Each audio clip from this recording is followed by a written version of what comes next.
it's Danielle back with another video, another TBR, but a brand new year.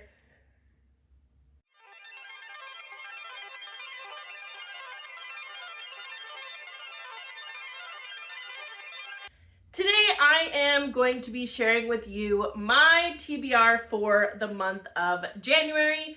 I am going to preface this with saying within the first couple days of January, actually January 2nd, I am going on a book buying spree with my sister. I was so gratefully gifted $100 worth of gift cards between my lovely boyfriend Josh and my students. Love it. I feel so grateful. So I am so excited. I am going to go to Chapters and buy some books.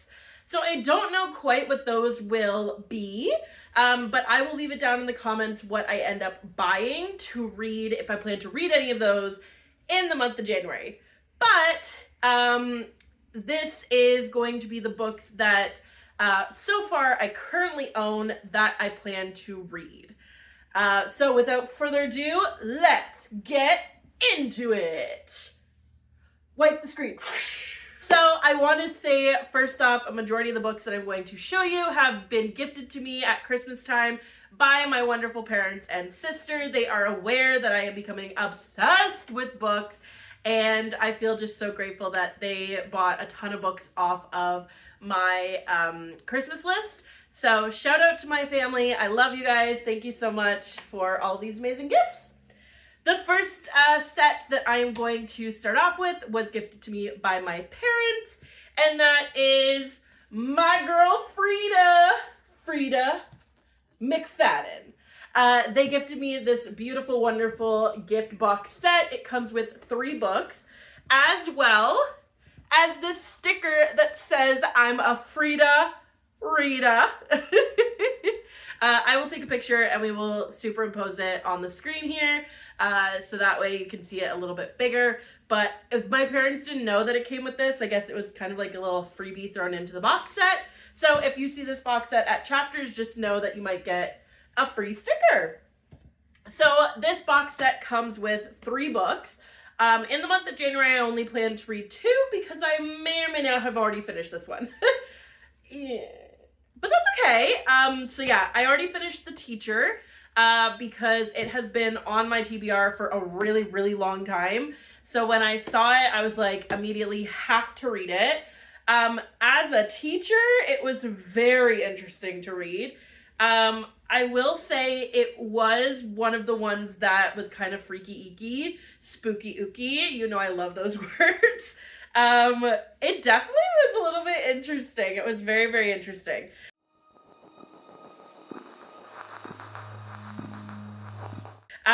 But yeah, so I do plan to read The Boyfriend next.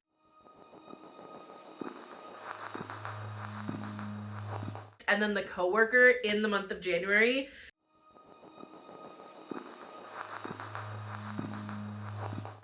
The Boyfriend, I'm sure, hopefully I will still love Josh after.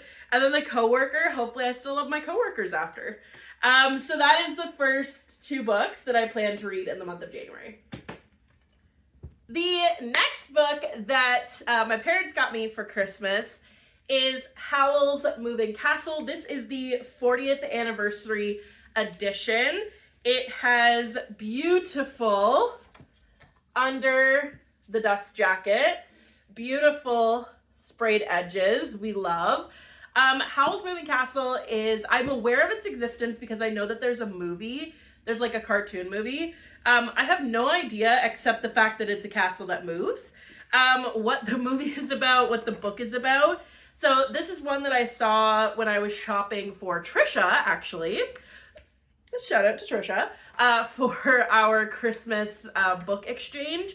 And I put it on my list because I have always wanted to watch the movie. And when I saw the Sprayed Edges book, I was like, yes, I want to try and read this book. So I think this will be a nice little easy read for the month of January. Also, to preface the month of January, as a teacher, that's our report card season. The kind of mid to end January, beginning of February is our report card writing time. So I'll be a little bit busy. So I feel like this is going to be a great book that's going to be very easy to read, very simple to fly through. We love it. We love it. So I'm excited to see what this is about. I already had started a few pages, so I do know it's about 3 different sisters. But other than that, I kind of want to go into it blind. I know it's a middle grade. I believe this is a middle grade book. Yeah, because it's readers 9 to 12. I still don't understand the difference. Trisha has explained to me so many times the difference between middle grade books and YA. I don't know, but I think this is middle grade.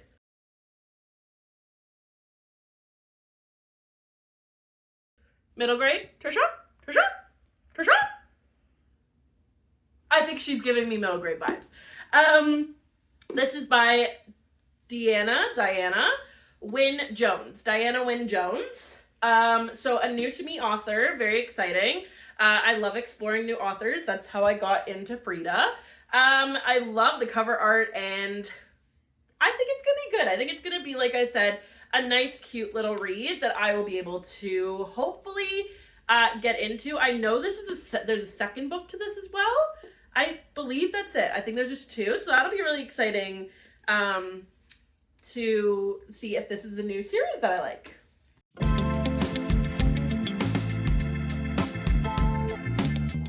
The next set of books are very ambitious. They were gifted to me by my wonderful sister. Shout out to my sister. We love Kayla Clockett. We love her. This is a trilogy that has been on my mind the entirety of the year of 2025. This trilogy came to my knowledge through a YouTube channel called Nerd Forge.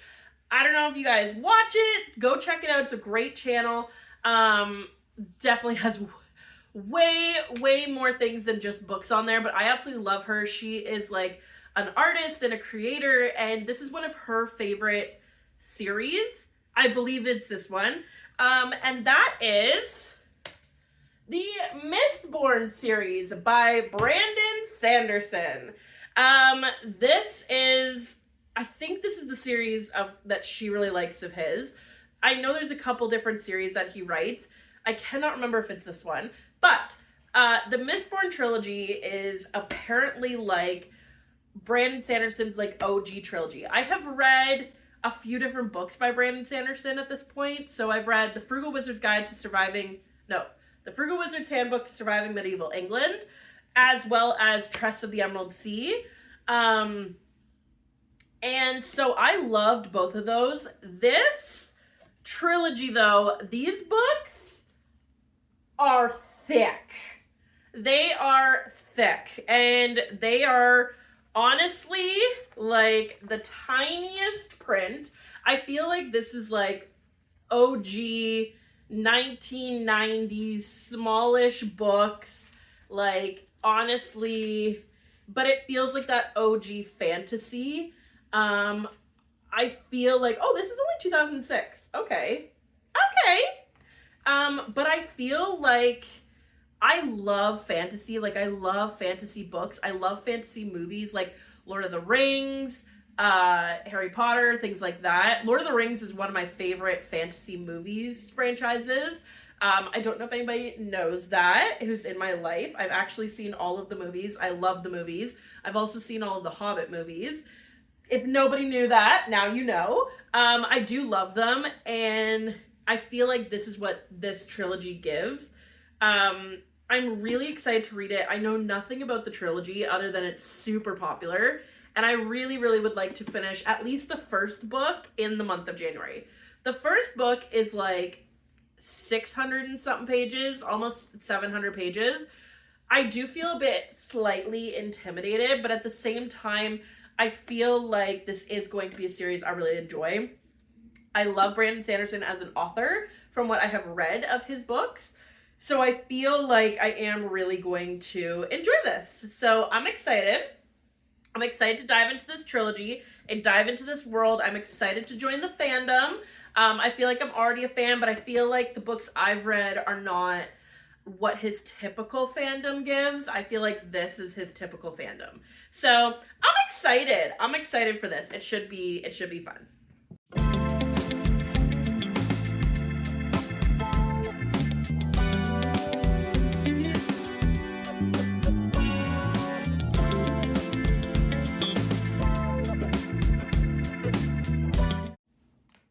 I've moved closer. Okay, so that is the physical books. Now I'm going to talk about what I'm planning to read on my Kindle. First off, shout out to my boyfriend who is just making me a Kindle princess. He bought me the infamous Kindle page. Oh wait, I'll hold it over here because you can see it better. Kindle page turner, where it connects to your Kindle. You put it on the screen and you can just sit there very lazily and just click and turn the pages. I love it, especially for reading in bed. But there are two books that I am hoping to get to in the month of January. And that is Phantasma by Kaylie Smith. Sorry, not Kylie. Kaylie Smith. And Bound in Honor by Cora Reilly. So Phantasma, I know, is such a popular series. There's two books, I believe. And is there a third coming out? I don't know. But I recently saw a book talker who read the book Phantasma, and she said that it gives One Dark Window plus Caraval vibes. I'm here for it. I am here. I loved Caraval and I loved One Dark Window, and to get a book that brings those together, I mean, I think it's something. I know it's a fantasy, I know it's a dark fantasy, and I know it's a dark romantasy, I think, is technically the genre. So it is one that I've thought about for a while to explore and get into. I know that it takes place, it's very much like Caraval, there's some sort of games going on. And then One Dark Window, because I know there's this dark voice within the main character. There's also magic involved. They're in some sort of manor or something and the games are going on. So there's a lot. There's a lot happening all at one time. I'm really excited to explore this series. I feel like it is going to be something that I enjoy.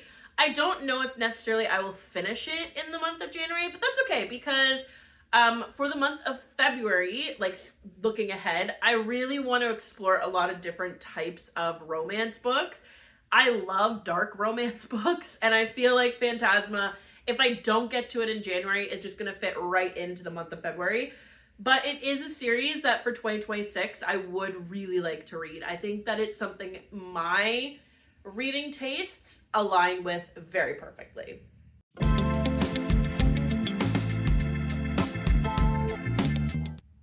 The second book is a book I did not know about, but my sister just recommended it to me. I cannot remember why. And I cannot remember what we were talking about. Oh, I was talking about the He Sees You When You're Sleeping book coming to you soon in my December wrap-up that I had read. And my sister was talking about this book that she had gotten into that she felt more aligned with my reading tastes as a reader, which is Bound in Honor. The only thing I know about it is that it has to do with the mob and some lady that's involved with the mafia. And I'm really excited to explore that because I know that's a big trope in smutty, sexy romance books. I know that's a huge trope. That personally I've never explored. There's a few romance tropes that I feel are super popular. One being cowboys, two being hockey and sports, three being mob. I have not read those romance books, but maybe that's what my January and 2026 will look like, is exploring brand new romance tropes that I've never explored before. So I'm excited. The cover is giving... Ooh! It's giving very ooh! I don't know what that means, but ooh vibes. So I'm excited.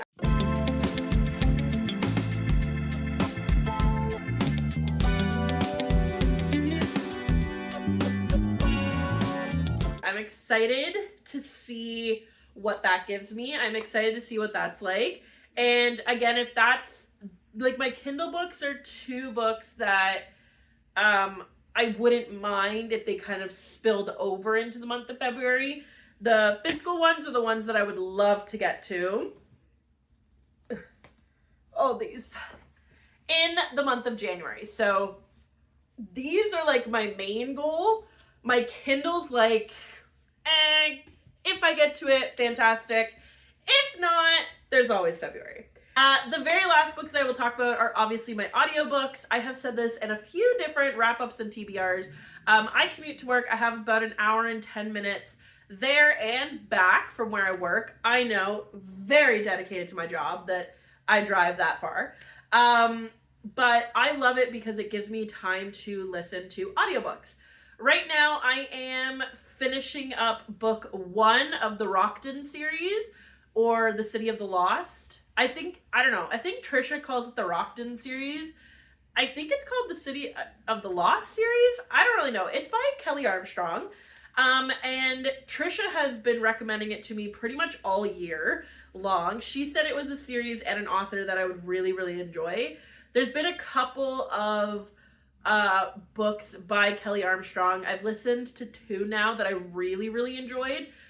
Finding Mr. Right, not for me, but that's also very different from what she gives with her writing. I'm really liking it so far. So I think I will probably finish book 1 probably by the end of this year.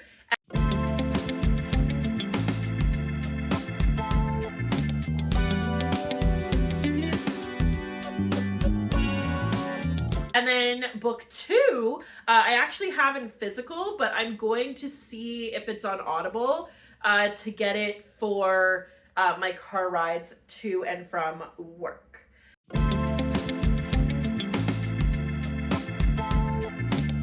So that'll be my audiobooks that for the month of January. And then I always feel like I just explore like various audiobooks. I try to stick with the ones already in the library, that because Trisha gave me access to her account. Shout out to you, Trisha. Thank you so much. So I'm trying to explore the ones that she already has in her library to see if there are any like new authors, or like that's how I got onto the CJ Archer books. That's how I've gotten onto the Kelley Armstrong. There was a couple Freida McFadden in there that I really liked. There's also one series that I don't know. I don't know if I want to do it, which is the ACOTAR series, A Court of Thorns and Roses. It is in there, but I don't know. We might save that. We might save that one for later. But anyway, so I don't know where the Audible will take me. I don't know where the audiobooks are going to go. I will leave it down below in the comments of my January wrap-up, or just wait and see my January wrap-up of what I managed to get to and what I managed to explore on there. So that is it. That is all. That is my January TBR. I think I'm being a little ambitious. I have to say, I think given with, well, the first week of January, I'm still on Christmas vacation. So I'm just saying, maybe we're going to finish a few things. But yeah, I do think it's a little bit ambitious, but it's better to shoot for the moon, because even if you miss, you'll land among the stars. But yeah, from my home library to yours, I hope you all have a fantastic start to the 2026 season. I'd love to know what you are planning to read in the month of January. Are you planning to kind of get through any of the books that were gifted to you? Are you planning to go on a shopping spree with any gift cards you may have received? Are you hitting up those New Year deals that chapters might be having? What is your plan? I'm excited for mine. Let's get it. Let's go. And as always, I will see you in the next one. Bye!